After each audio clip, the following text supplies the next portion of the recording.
Today's word, இன்றைய நாளின் வசனம் யோவான் 17ஆம் அதிகாரம் 19ஆம் வசனம்.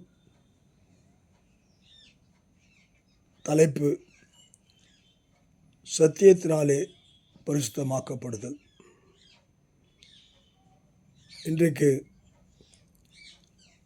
அதனுடைய வேத பகுதியாக யோவான் 17:19 நான் வாசிக்கட்டும்.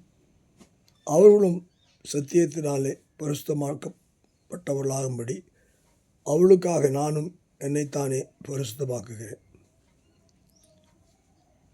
பரிசுத்தமாக்க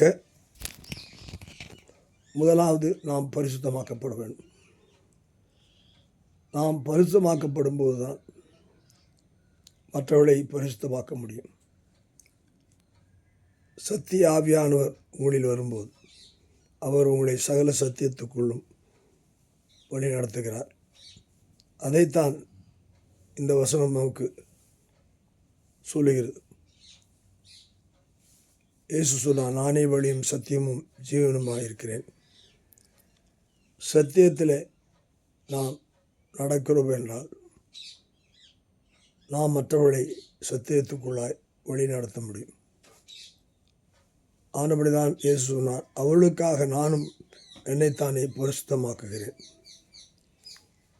ஆங்கிலத்தில் இப்படியாக சொல்லப்படுகிறது, and for their sake I sanctify myself, that they also might be sanctified through the truth.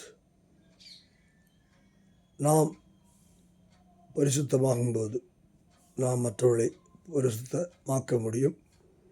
இந்த சத்தியம் வேதத்தின் ஒவ்வொரு வார்த்தைகளையும் நாம் கேட்கிறவர்களாக பேசுகிறவர்களாக மட்டுமல்ல, அந்த சத்தியத்தை படி நடக்கிறவர்களாக இருக்க தேவன் நமக்கு சத்திய ஆவியானவரை தந்தருள்வாராக.